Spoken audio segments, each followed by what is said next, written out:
Welcome, Recovery Warrior family. Jay Rizzo here. For those of you who don't know me, welcome to my channel. Thank you for subscribing.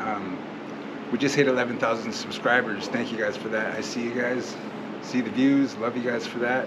I searched far and wide for new guests. I'm down here in a new area. We found a new guest, a brother in recovery.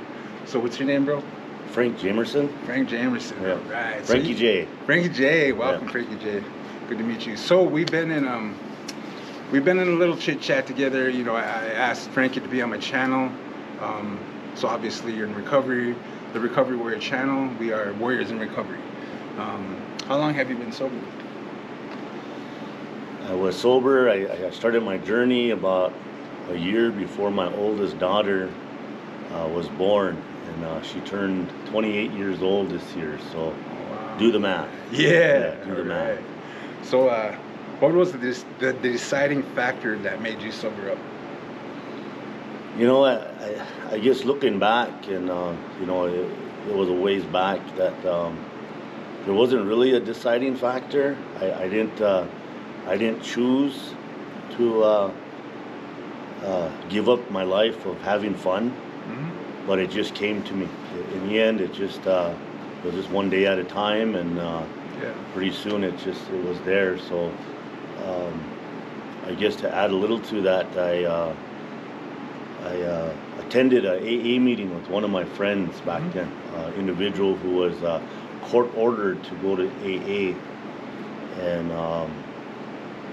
she didn't have anybody to go with, and reached out to me. Yeah.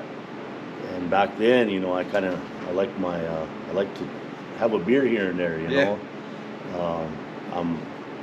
I guess I should have mentioned that I did go to treatment. Yeah. But in the treatment process, the aftercare portion is where I failed myself, because when I went to treatment, I didn't want to stop. It wasn't my time, you know. So I had to play the game of going to treatment. Yeah. Jump through the hoops. Yeah, you know, be that little monkey that plays the game, you know. And so at that time, I just felt that I wasn't ready. And 6 months after treatment, I partied on my mom and them's anniversary, you know. So that being said, did you have a problem with alcohol? Like, did you seek it in the morning to cure a hangover? No. You were able to control your consumption? Well, I guess... Or was it balls to the wall, half gallons of vodka? Well, no. I just like to have fun, you know. And then that fun kind of led to, like, waking up and you're not where you were the last time. So I guess in treatment, what they tell you is you have a problem, you know. And one of the things that I went through was I'm Native American. So because I'm Native American, my back's already against the wall, because if your parents drink, that automatically puts you in that category. You're gonna drink. Yeah. And if your parents, which many of our parents, you know, partied a lot when we were young, they it kind of gives you the green light. Yeah, it kind of says it's okay to do that. So we just kind of take it upon ourselves to have fun because we see them having fun, but in reality, they were probably struggling and we didn't see it, you know. So I guess I never thought it was that I hit total rock bottom. Yeah. I just felt that, you know, when I went to treatment, I was basically ordered to go to treatment. Court order.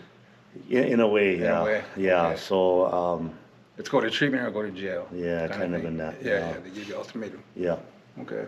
So of course, you know, going down that road of recovery and whatnot, you know that if you're forced to do things, you're gonna reject it, and eventually you're gonna go right back to where you came from. So yeah, that was many years ago. So I went with a friend of mine to AA, and it just happened, and that honestly I told her, I said I drank some beer already, because you know, that was kind of my pastime. You know, I'll do some beating and, you know, keep myself busy and kind of crack a tall boy and, you know, sip on some beer. So I had to, I wanted to help the individual out, because they were court ordered, not me. Yeah. So if she didn't go, then I guess she'll be in trouble. So I said, yeah, I'll come over. Yeah.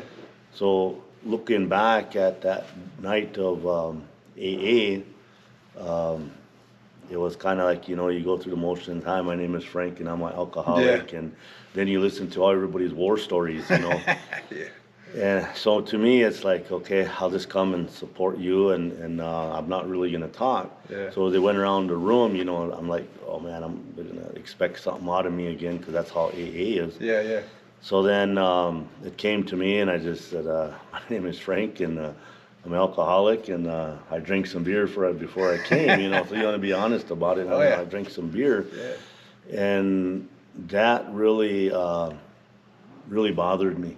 How so? Did it make you? Well, it made me feel like, you know, all these guys, they hit rock bottom, and here they're taking this AA stuff really serious. I went to treatment, went to AA, and just, you know, jumped through the hoops, and I'm not ready to stop drinking here. So I felt bad, because these guys are rock bottom alcoholics, and I just love to drink, you know, and I like to cruise and booze, you know. Back then, you know, we thought it was cool because we're young and dumb. Yeah. So I kind of had that inner guilt, and I apologized to everybody, and from that day, you know, I kind of like, you know, gee, that wasn't cool, you know. I'm setting somebody up for failure, and it's gonna fall on me and whatnot. So I just took it one day at a time after that.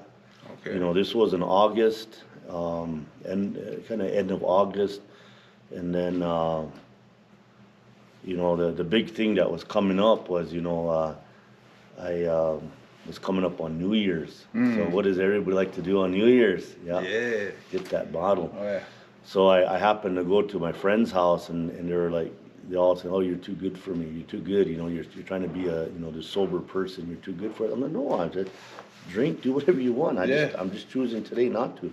Yeah. So one day at a time, from August to December 31st, I just kind of chose that today I'm not going to drink, you know. And so then, you know, as time starts to go, you start getting this little guilty thing, like, man, I stayed sober for, you know, this long, and what if I drink? You know, I'm throwing it all away. And I'm like, no, don't think that way. You know, you're just living your life. So I went to New Year's party, and we played cards, we played dice, and we played quarters, and you know, I had probably like a 6-pack of Mountain Dew, you know, and I'll tell you, I probably felt more sick drinking that Mountain Dew and Coke than I did getting wasted before, you know, 'cause it really tears you up. Oh yeah. So I was happy I made it through.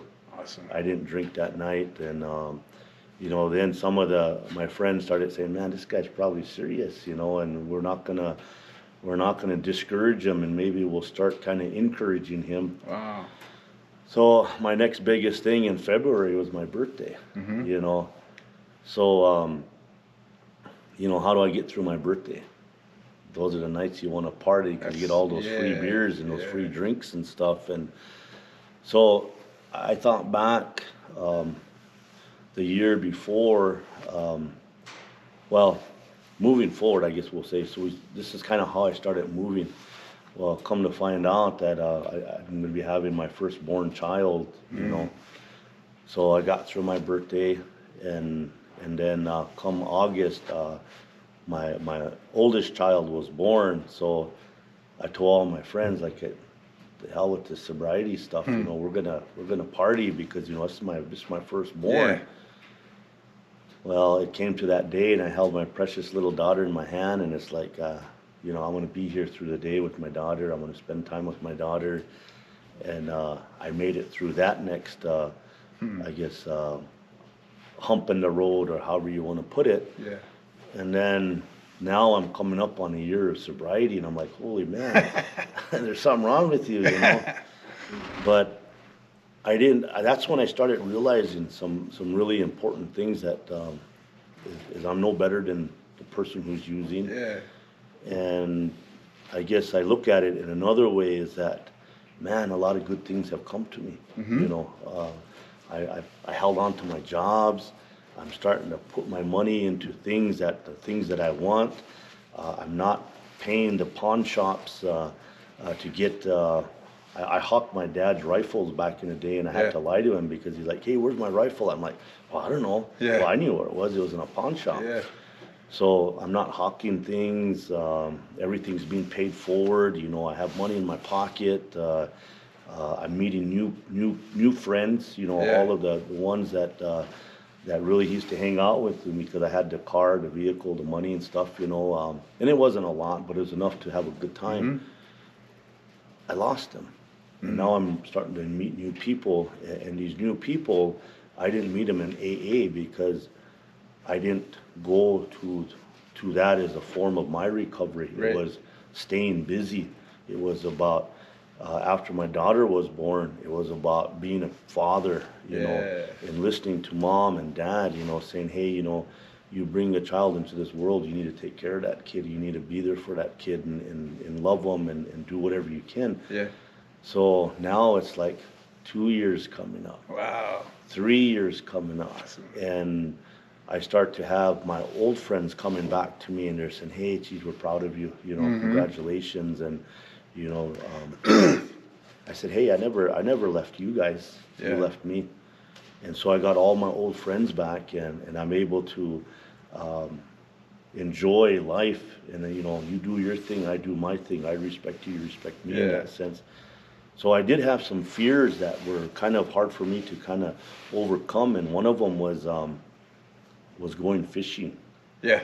Because all my friends, you know, we used to kind of go out and you like to drink beer Yeah. and hang out and jump in the water and fish and, you know, just have a great time. And so one of my cousins said, hey, let's go fishing. I'm like, nah, I'll be all right.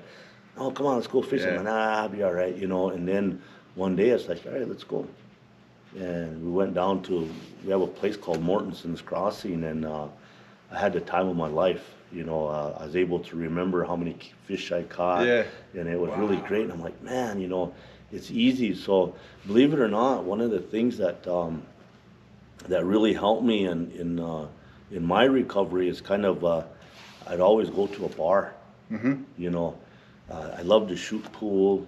I love to listen to music. You know, and I would go to the bars to sit there, and people say, I'll buy you a drink. I'm like, no, I'm okay. Yeah. You know, no, okay, I'll buy you a drink, and you know, you want, I'll buy you, no, I'm okay.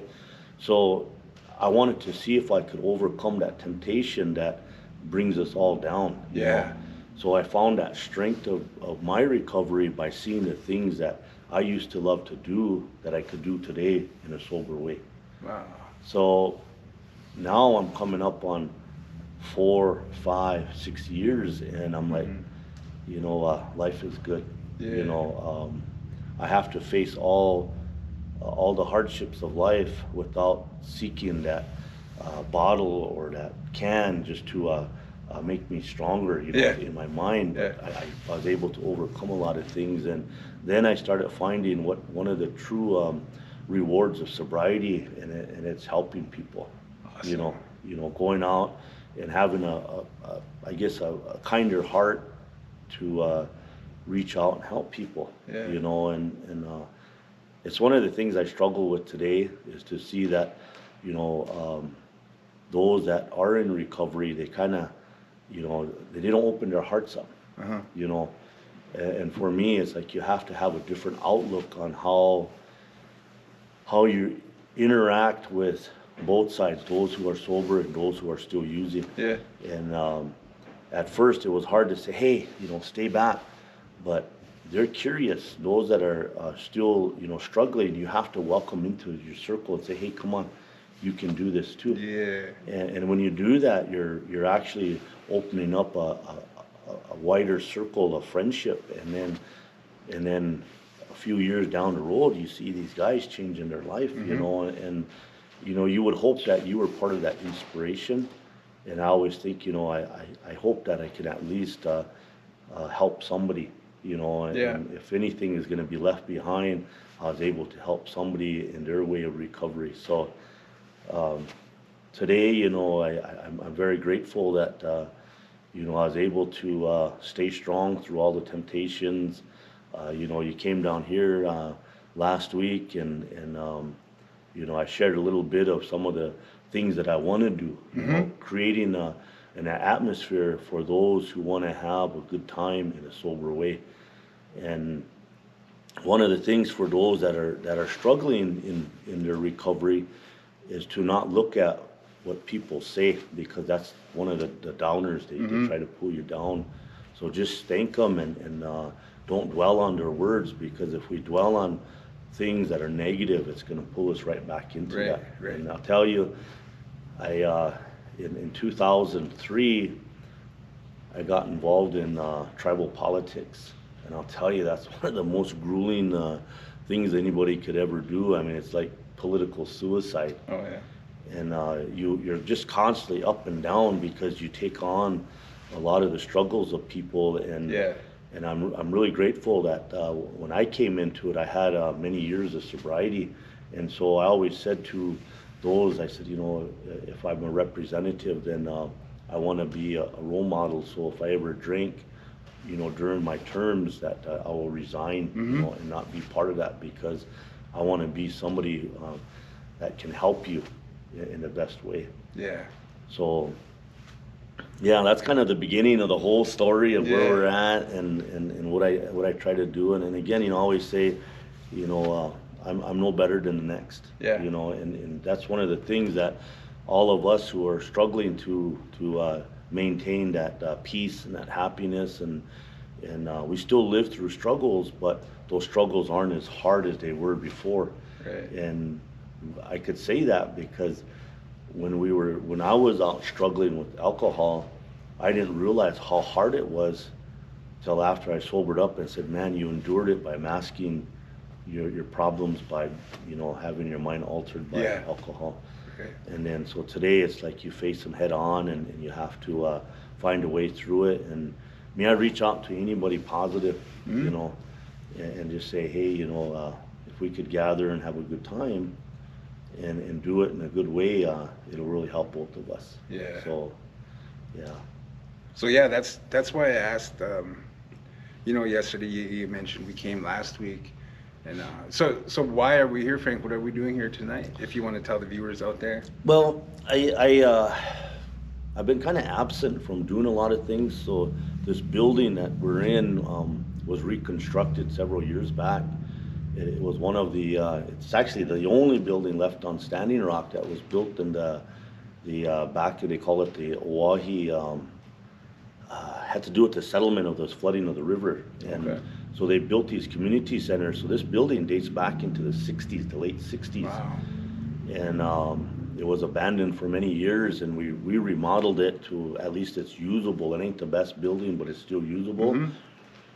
So I wanted to try to bring back some activities for people who wanted to gather, because these past few years I've been part of a group called Klaniwakpa, and one of our veterans, who's also a pastor of a church, created kind of a warrior. He said he wanted to bring back the warrior in those.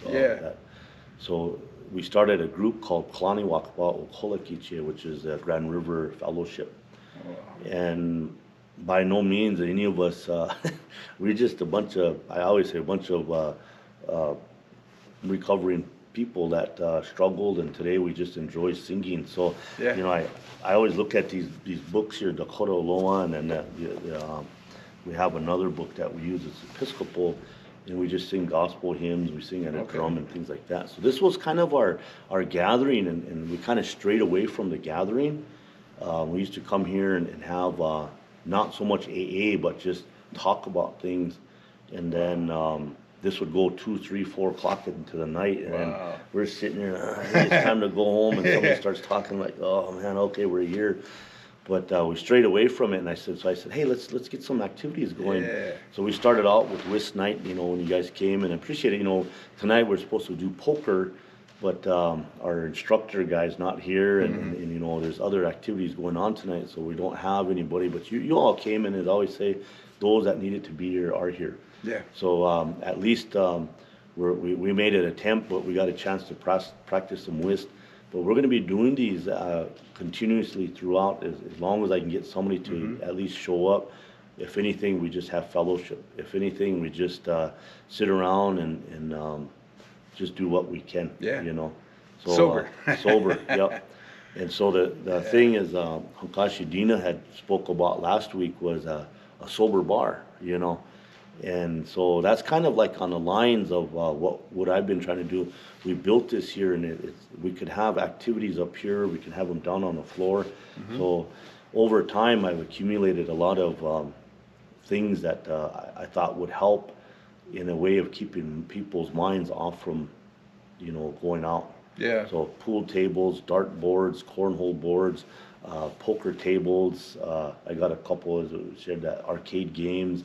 I got air hockey. I got foosball. I just got the balls and stuff in. So kind of have already that little Yeah. place to hang out. All the toys. Yeah. And so over time, I'm hoping that, the doors will be open, and then, Yeah. hey, just give me a call, or maybe we have somebody that can open it up, and, if we have responsible folks that want to come just hang out, the door is always open. All we got to do is ask the cashier next door, and then come in and, just do your business and go, because when you build trust amongst people, then that respect is there for each other. So it makes things easier to be able to just do, So that's kind of why, some of the things. And of course, I always say to individuals, you kind of brought up AA, and and I'll be honest with you, I'm not a fan of AA. To each their own. Right. But to me, it's about being busy, singing, going to activities, just doing things that will make you feel good is my medicine for recovery. So, as I shared with, and I always share this, that for me to stay sober, I have to pay for it. So I have to do things out of, either I buy it or I pay for it, but that's my way to give back. Yep. And we use Wakantanka to the Creator, my way of saying thank you, that I'm blessed to have another day of sobriety. And again, it's just who we are. We take it the way we want to take it. Awesome. So. Yeah. So, what is your perception of a creator God?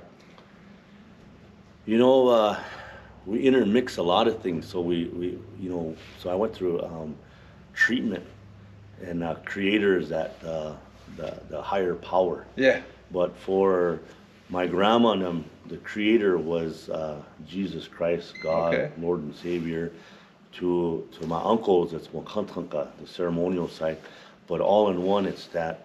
To me, it's a being in its way, a being, like something in its way that you could look up to find strength. So we pray to our Creator, and that's just that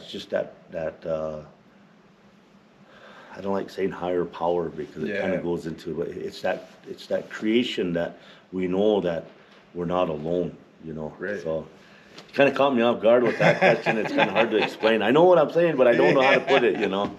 Yeah. Cool. So that being said, do you believe in the afterlife?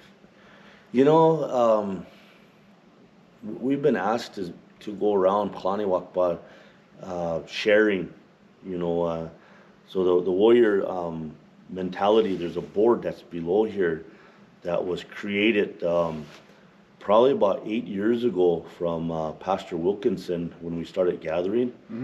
And we always know, we listen to our grandmothers, our mothers, our fathers, grandpas, and they always talked about, when a person leaves, their spirit goes, their body remains. That body is an empty shell, but that spirit goes on, and they always say it goes to, we go to an afterlife, a better way, and we're in a safe place. So it's our belief that we don't say goodbye in Lakota.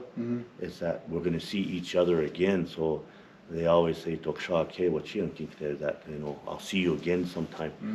And so we never say goodbye. And so that afterlife is, we go and we have Lakota prayer and Christian prayer. Again, to each their own. Me, I don't see the difference between them. Prayer is prayer. We gather. One isn't more powerful than the other, but the teachings from the Lakota way and then the Christian way, it always says that we're going to a better place. Okay. And there's no more suffering. Yeah. So I believe that one day, when we leave this this world, we're going to go into another world where we're going to meet our relatives again. That's the belief of, you know, all of our grandparents, that, you know, cry for them, let them go, because one day you'll see them again. So I do believe there's an afterlife. Okay. You know. So do you believe in a heaven and a hell? I think we're living in hell. You think so? You know, I think that, truly we are living in hell because it's a temptation. I know that it sometimes gets misinterpreted, but I always say we interpret things to our benefit. Right. So growing up, we're always kind of told, don't do this or you're going to go to hell, you know. I'm like, well, Christ, we've been doing everything. We're going to go to hell anyway, so we might as well just go to hell. Yeah. But I don't, you know, I think that we're living in that time of, if it's truly the belief that there's a better life afterwards, then that means what could get any worse than we are here today? Exactly. You know, the struggles we go through and stuff like that. So when we're out drinking and that stuff, we're living in a sense in hell because we don't have that peace and happiness. You know, and heaven or that afterlife where it's supposed to be beautiful. Well, we'll see that. You know, if we don't do that. So could we be living? And I always think about this: could we be living in hell, heaven and hell on the same time? Because when you start switching your thought and trying to do good things for people, then you have that feeling like, man, this life is good. You know, I feel really good about stuff. Bliss. And, you feel good, and it's like, man, don't ever stop. But of course, we can hit that roadblock or that bump, and then boom, we're right back down to it. But that's just to balance life, because if we were constantly happy, I think we'd be miserable because we don't get to experience how. That's cool. So that balance is there, you know. So it's like we got to find balance in our life, which is awesome, because I believe in that too. You know, for every good day, there's going to be a bad day. For every bad day, there's going to be a good day. And when at the end of the night, I pray and I thank Him, or what I believe in. Thank you for the challenges you put before me today. You know, it probably made me a better man. Tomorrow's a new day. You know, thank you for all that. You know, I do the same thing. You know, I go home and being in some of the positions that I've held, it's like, man, this sucks. Yeah. You know, this is terrible. Why do you even want to be here? But you think about the good that comes out of the things that you do to help folks. So when you go home, regardless of how bad the day is, one thing always remains. It's like, thank you. Thank you for bringing me home. I'm sober tonight. Yeah. So I could go to sleep and I wake up, you know what, I'm sober. And then I get up and it's just, just a real quick, thank you, Lord, for another beautiful day. I know I'm alive, and now I have to try to make the best of what you're going to give to me. Awesome. You know, whether it's a ugly, rainy, snowy, cold day or a hot, calm, muggy day, whatever it be, the fact remains that you're blessed with another day, another opportunity. So give thanks each time that you can. Yeah. So it's like I believe like yesterday is in the past. Don't have to worry about that no more. Worry about today, and tomorrow hasn't been written yet. Right. You know what I mean? Like you said, the 24 hours at a time. That's all I got to worry about. You know. So yeah. So what's next for you in recovery and sobriety? Well, I think one of the things that I've come to learn, whether it's in recovery or just life in general, is that I don't like to plan too far ahead, because when you're in recovery, you kind of live an emotional wreck. Your life is kind of like if you don't get what you want or expect or whatever, then you kind of feel down, and then you're kind of on that pity pot again. So what I try to do is just stay within a short range of things that are going to happen. So I always say, I'm just going to take it day by day. I made plans, like tonight, if I expected 100 people to be here, I'd be let down, But if I expected, anybody to show up, then I have no high expectation other than at least we gathered here tonight. Exactly. And we're able to, if anything, talk, So looking at what's in store for me in the recovery world is just to continue day by day what I've been trying to do. And if I'd done something that pulled me down, well, let's learn from that and then Yeah. try to go forward. Keep moving forward. That's my thing in recovery. moving Don't look forward. backwards. Don't look back. Awesome. Heck yeah. So, who's your number one fan? My number one fan Yeah. of Do you have one?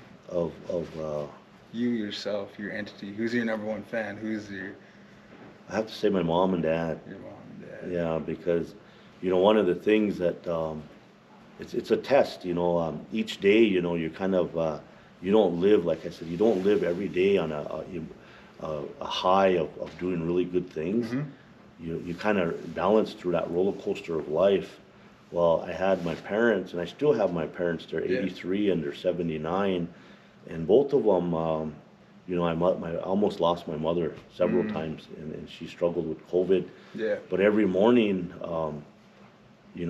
and I felt this loss. I felt lost because when I go to see my parents in the morning, never a day goes by that I hear my mom say, "Son, I love you. Son, I love you." So when my mom was in a hospital with COVID and struggling to try to live, I never got that. So I would go into her room, and when I walk out, it's that sense of loneliness. It's like, Mom, I don't hear you, Mom. Yeah. But prayer, and I find that, prayer, whether it's a few words or you want to go on and on about everything, prayer is powerful. And when we first seen my mom, she said, if it wasn't for my Lord and Savior, I wouldn't be here today. So I think that truly my number one fan in my life is my mom, because she always says, I'm proud of you, I love you, you have a good day. Don't let negativity get the best of you. So she Yeah. always gave me these little small words of encouragement. Yeah. And it's like, thank you, Mom. I love you too. And then so as men, it's really hard to say to your father or to another man, hey, I love you, you Yeah. know. But if you could get past that barrier of showing not so much affection, but being able to express yourself to another man who means something to you, hey, I care about you, hey, I love you, thank you, it gets easier, Yeah. And my dad, he came down a year ago, September, with acute myeloid leukemia. And the doctor said, you got maybe a couple months, and so when you see your mom struggling and your dad, at that point, it was a true test, Yeah. and so I believe that through all these obstacles and trials of life, that I believe that I'm strong enough, and I learned from that. So I got my mom and dad, and they're really supportive of things. Awesome. And although they don't go around like they used to, it's always good to see them, in the morning. So, Yeah. Yeah. Say hi to him. Oh, yeah. Love you. Have some coffee with him, maybe. Well, they quit drinking coffee, Oh. yeah, and I don't drink too much coffee, Yeah. but I just go under and so I have my oldest daughter is her name, is a form from Angel, Yeah. Angelique. She's truly an angel, and she took care of her grandparents to this day, and is always doing the best she can, and she. I guess to use the word nursed. So she nursed my mother back to good health, and so I'm forever grateful that this blessing, this young girl, this little baby, who at one point I was gonna party for, because she's coming into my life. Yeah. I held her in my hands, and she's just that blessing in disguise. Yeah. She's taking care of my parents. That's So awesome. yeah. Powerful. Yeah.